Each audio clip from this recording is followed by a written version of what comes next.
Yo, what is up guys? It is Bumfris, back with episode 81 of our Reddit series. This one's going to be a bit more entitled parents, and I know you're going to love this one. We've definitely got what you could call a bit of a range of stories on today's episode, so make sure you stick around to the end and you won't be disappointed. So now all you need to do is sit back, relax, and get very annoyed at some very entitled parents.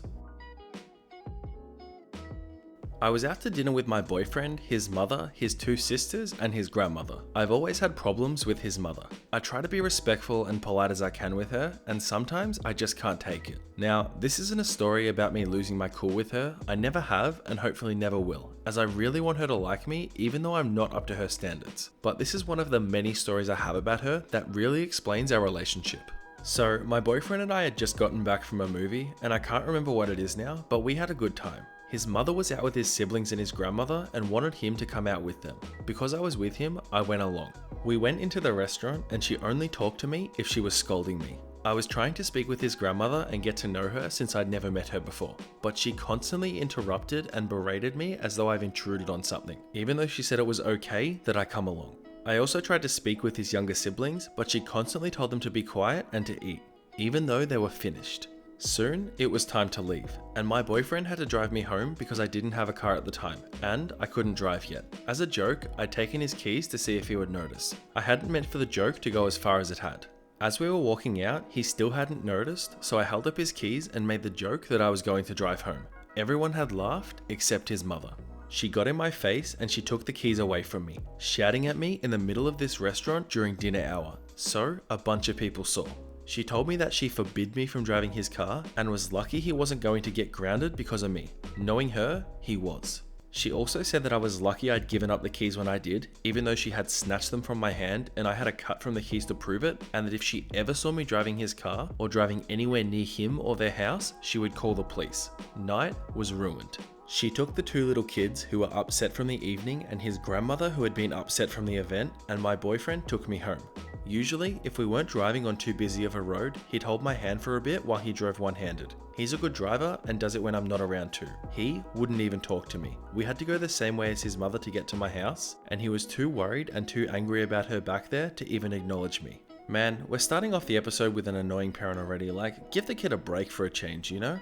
Like, there's people who are protective and people who are entitled and whatever, but this clearly goes beyond that. Like, this lady obviously has some problems that she needs to sort out either with herself or with this girl, but I don't know. She seems just as petty as she does entitled, and usually I wouldn't know what's worse, but the next story is about to make that super clear.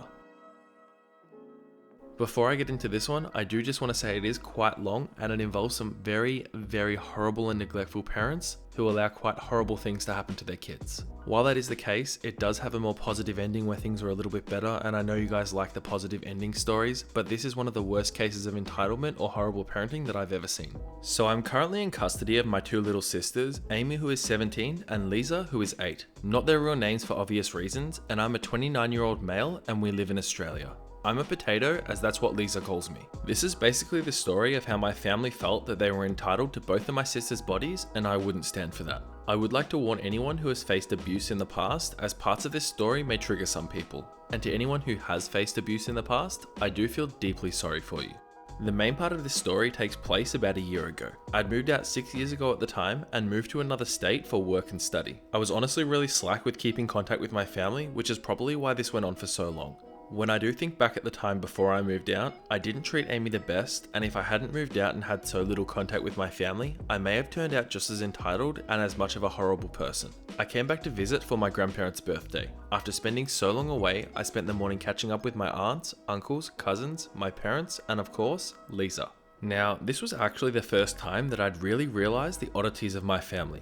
Perhaps it was the change in environment. A few of my roommates had little sisters and whatnot after all, but it was the first time that I'd noticed how quiet the little girls of my family were. I guess I'd always just thought of Amy as shy and quiet, but my little cousins were much the same. Polite, shy, quiet, and obedient. Though at the time, I brushed this off. After a few hours, I realized that Amy was nowhere to be seen all day. The party was at my parents' house, so this confused me, and I slipped inside to see if she was cooped up in her room like a lot of 16-year-olds would be, talking to her friends or doing assignments. What I found is a memory that will haunt me forever. My oldest uncle on my father's side laying over my sister, who was quite clearly in a lot of pain and struggling not to cry as he pinned her beneath him. I completely lost it, as any brother would, shouting at him to get off her and out of her room. I scared the hell out of both of them, but in that moment I was honestly ready to kill my uncle. Amy was pretty messed up in the head when I tried consoling her. She was covered in scars and had a rash that I later found out was an allergic reaction, as she was allergic to strawberries, and she didn't speak and looked at me as if she expected me to hurt her too. Her room was dimly lit and blinds taped close to the wall. All the things she had when I left were gone, leaving the bedroom feeling cold and empty, and to add insult to injury, she was a month pregnant. When I demanded an explanation from my parents, they said that it was my uncle's right and that my father simply pointed out one of my 11-year-old cousins sitting quietly with her parents and told me to have fun. I stormed off back to Amy's room, quietly packed her bag of necessities and managed to sneak her out of the house and into my car before doing the same with Lisa. Part of me wanted to get all my cousins out too, but my main focus was on Amy right now, who sat trembling in the back of my car. I drove them both to the closest police station to report what was happening. I'll skip most of the details of the legal battle that ensued, but my family did not take kindly to being outed for what they were doing. It was a tradition that spanned generations, and there shouldn't be anything wrong with tradition. Amy and Lisa were put into temporary foster care. Amy was a wreck. To her, everyone could and would hurt her, and I got reports every few hours that she was having a panic attack. 3 of my uncles went to jail for a very long time. I got a fair bit of money out of a range of family members, full custody of both Amy and Lisa, no enforced visitation to their parents, and my parents had to pay for their therapy costs, medication, and medical needs for both of them. My family was torn in two by this, many of my aunts leaving their husbands with their children after finally having the courage to follow me, and uncles who had been married into the family took their wives, who had also been abused, and cut off ties. I still keep in contact with these members of my family, and I'm grateful for their support and glad that my cousins are safer now. Even some of the older guys who had been brought up thinking it was okay to treat women that way took themselves into counseling once they realized just how messed up it was, and I've had more than one instance where they admitted to hurting Amy and apologized, which I've accepted, as these cousins did their best to take their siblings or other cousins out of harmful environments. Now, I do believe some part of the ruling protected the younger men of the family, provided that they see some form of mental health professional, as they grew up thinking that this was all normal, so they didn't end up in jail, but ended up on some list of possible sex offenders. Not entirely sure there. No one is sure who fathered Amy's child, but she had a pregnancy terminated, as we were told that her physical and mental health would not cope with carrying a baby that she ultimately would not care for. She did consent at the time, and it was brought up by her psychologist once she was doing better, and she confirmed that it would have no love for the baby due to the circumstances which she fell pregnant. For 6 years, Amy had been physically, sexually, mentally, and emotionally abused in every way conceivable. The most came from my father's 4 brothers and brother-in-law who married into the family. My parents both stood by and let this happen, offering no support for Amy. During the case, my uncles argued that it was their birthright being born into the family, and it was simply Amy's rite of passage before she was married off to one of my uncle's mates at 18. They used her allergy as a form of torture and manipulation, wanting her to be silent and obedient, and they would press strawberries against her skin anytime she would say a word and force her to eat them when she stepped too far out of line. A lot of my aunts from my father's side admitted to enduring this treatment too, although most of them were lucky and didn't have allergies to exploit. I honestly can't even begin to explain everything that was wrong with Amy because of their behavior. Lisa, for the most part, was okay. She needed a little therapy as she was being groomed into compliance and taught that what she would experience was normal. But Amy had completely shut down. It took 2 months before I could even get her speaking. She trusts me now, and we often sit down and I let her talk and open up about whatever she feels comfortable to.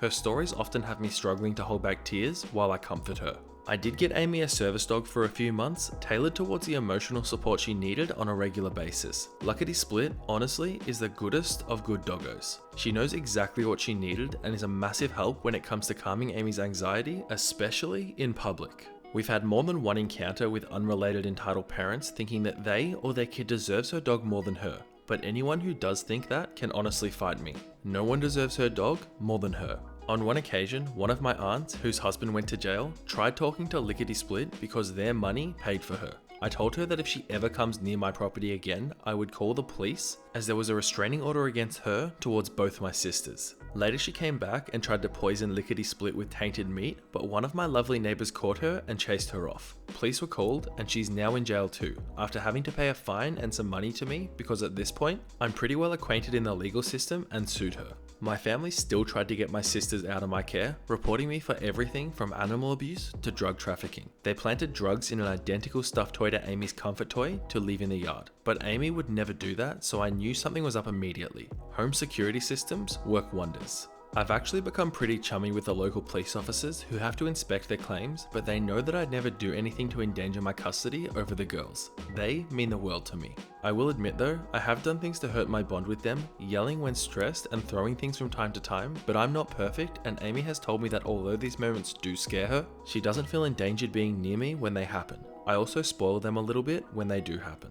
Now, the reason this ended up on AITA is because a few weeks ago, my mother contacted me saying she wanted to talk. I was hesitant, but agreed, and we meet up in the next town over. No way I could be followed home. My mother explained how she was in the process of divorcing my father, and she wanted to have a relationship with me and my sisters, with emphasis on mending her bond with Amy, who had not called her mum in years. She explained how she was pressured into the marriage after she'd gotten pregnant with me and never wanted that life for her daughters. I flat out told her no, which is something several of my family members disagreed with, as she could have done literally anything to support Amy emotionally with what was happening, done anything to make her feel better or more secure with what was happening, but instead, she was shunned and isolated except for when she was needed to cook, clean, or provide some sort of service to the family. This even went as far as berating her whenever she did try to confide in my mum that she was in pain or scared. Amy was well past her breaking point when I took her and had even planned on killing herself less than a week after my visit. My mother argued that she had the same rights as the other members of my family who had left and had contact with my sisters, but I told her it was because they were doing it to protect their children and themselves. They didn't wait a year after losing custody to try and fight for them, and I really don't even need to give a reason. I have custody and she does not. Members of AITA convinced me that when Amy is in a better place mentally and Lisa is older, I bring it up with them and leave the decision in their hands. I've been told Amy will be dependent well after she turns 18. Her mind just doesn't function properly, so there's no risk of her mother getting into contact behind my back, even when she's an adult, and while Amy does have a phone and a computer, she doesn't have any social media as she doesn't want any chance of her family trying to contact her as they've threatened her with many forms of torture in the past. This story doesn't have a slam dunk ending, and I have my sisters and they're in a safe environment where they'll get to grow up as kids. Amy is getting the help she needs and is slowly making her way out of the tower she built to protect herself in the only way she could, but she knows there's no rush to come out. I'll work with her at the pace she sets. She's still discovering her own interests, but quite likes just reading a book with any form of fruity tea.